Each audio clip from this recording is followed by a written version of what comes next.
Welcome back. Today we venture back to ancient Rome. We will be exploring a world that once lay beneath the surface of ordinary Roman life, behind the temples, beyond the political spectacle, and deeper than the public rites of civic religion. There existed a set of sacred traditions known as the Roman mystery schools. As we discussed in our last video, these mystery traditions were not Roman inventions, but inheritances, refinements of ideas that began in ancient Egypt, flourished in classical Greece, and were transformed on Roman soil into powerful vehicles of initiation, secrecy, and inner rebirth. These were the esoteric paths, a word from the Greek esoterikos, meaning inner, as in the knowledge reserved for the inner circle. While modern religion often concerns itself with belief and dogma, the mystery traditions of the ancient world prioritized experience. They provided initiates not only with mythic stories, but with rituals that echo death and resurrection, astral ascent, purification, and divine union. Manly P. Hall, founder of the Philosophical Research Society, writes in his 1928 book, The Secret Teachings of All Ages, that Rome did not destroy the mysteries of the Greeks or the Egyptians. She absorbed them, adorned them with her own architecture, and preserved them in her subterranean sanctuaries and basilicas, until the final wave of intolerance swept them underground. Today we'll follow three major Roman mystery schools, those of Isis, Bacchus, and Mithras. Each offered different promises, but shared a common grammar of ritual secrecy, sacred drama, symbolic death, and rebirth through cosmic truth. So let's head back to the temples of the Roman world and decipher the secrets of these Roman mystery traditions. We begin, as in our Greek mysteries video, in ancient Egypt. The cult of Isis, whose roots reach back to the Old Kingdom, traveled across the Mediterranean through trade and cultural exchange, especially after Alexander the Great's conquests in the 4th century BCE. By the 3rd century BCE, in the Roman world, the mysteries of Isis had evolved into a syncretic spiritual system. Isis was now not only a mother goddess, but a cosmic principle, she who weaves the stars and watches over the dead. In the Roman period, the cult of Isis was notably inclusive, with both male and female initiates participating. According to the literary work The Golden Ass by Apuleius, written in the 2nd century CE, initiates of Isis underwent a profound transformation through ritual purification, symbolic death and rebirth, and the promise of salvation under the guidance of the goddess Isis. The protagonist of the story, Lucius, undergoes purification, fasting, symbolic death, and ultimately a vision of Isis herself, who declares, "I am nature, the universal mother, the single deity worshipped under many forms, with varied rites, and by countless names." This work, accessible in modern editions, remains our most complete first-person account of an ancient mystery initiation. Apuleius does not reveal the full ritual. He was forbidden. But what he hints at is unmistakably initiatic. In Book 11 of the Golden Ass, Apuleius continues, "The religion of Isis, which began in Egypt, found in Rome not an end, but a flowering. Her cult offered the personal salvation that the state gods never could." To summarize, the mysteries of Isis offered salvation, but this salvation wasn't merely belief in a doctrine. It was earned, It was enacted. It was experienced through fasting, purification, ritual, and a personal encounter with the divine feminine. The cult was inclusive, accepting both men and women, rich and poor. It was also deeply theatrical. Sacred processions, dramatic reenactments of Isis searching for Osiris, and ritual rebirth ceremonies were all part of this journey. This initiatic structure, with its death and resurrection theme, was not unique. It was mirrored in another system that descended from the Greek Dionysian traditions. The Romans called him Bacchus, and his rites were far less tame. The Bacchic Mysteries, derived from the earlier Dionysian rites of Greece, emerged in Rome around 200 BCE. Bacchus, like Dionysus, was the god of wine, ecstasy, transformation, and the wild. His initiates didn't simply worship him, they became him, if only briefly, through ecstatic dance, music, sacred intoxication, and symbolic dismemberment. The initiate would lose the rational self and awaken to something more primordial, more eternal.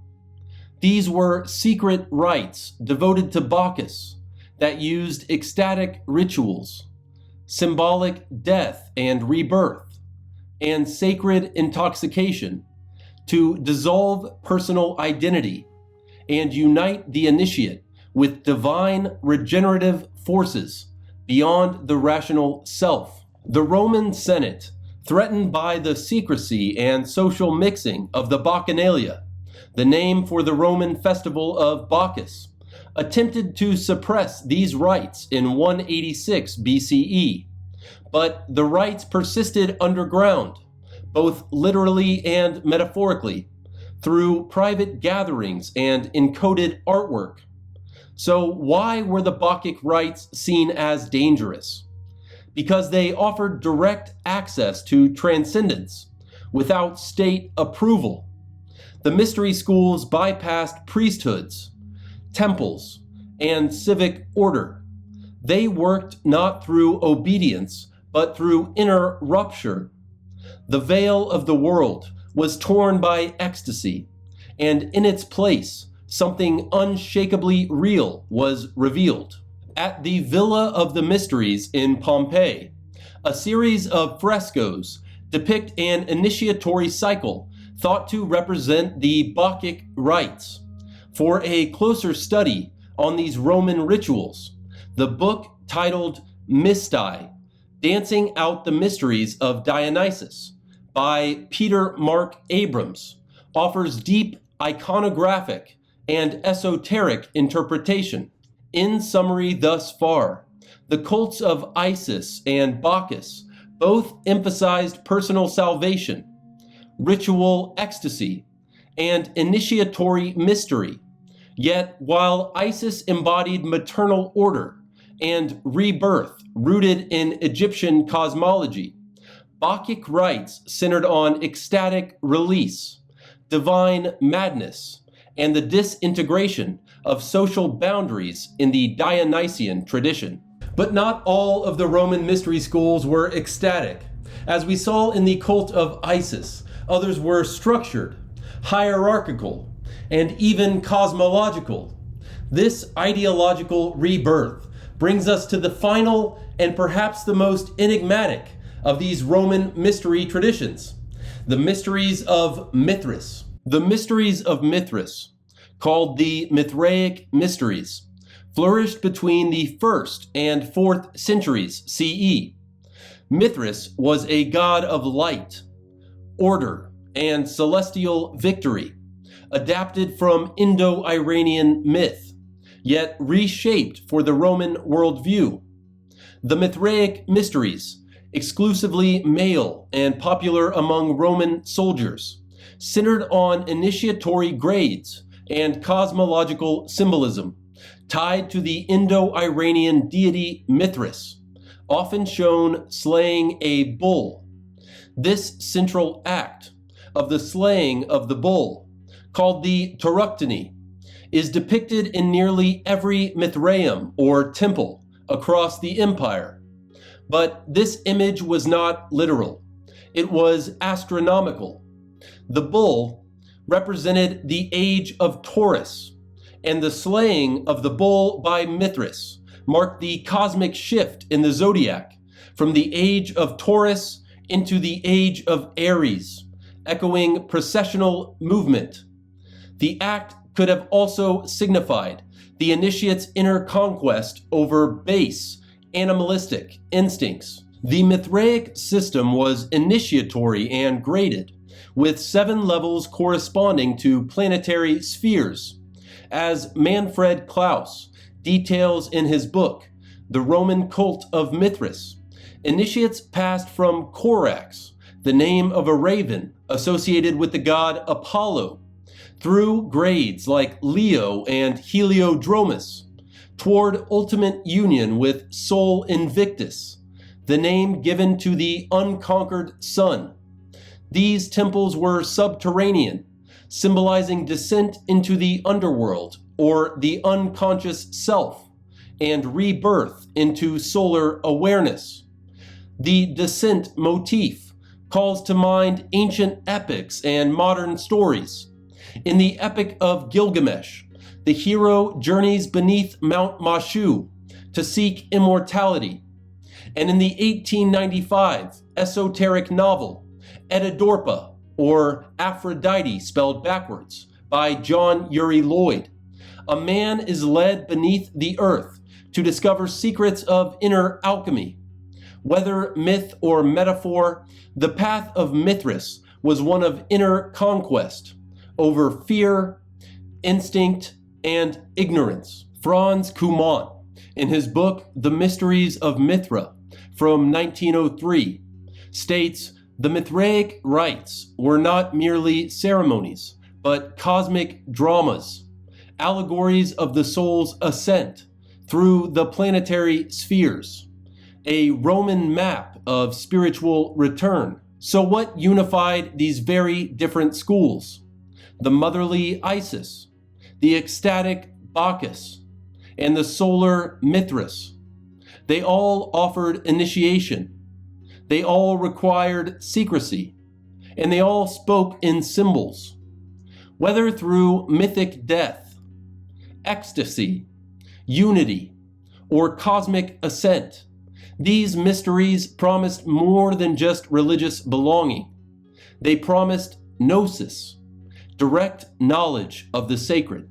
These Roman mystery schools all came to a formal end in the 4th century CE. As in our last video on the Greek mysteries, let us remind ourselves why these Roman traditions came to a sudden stop.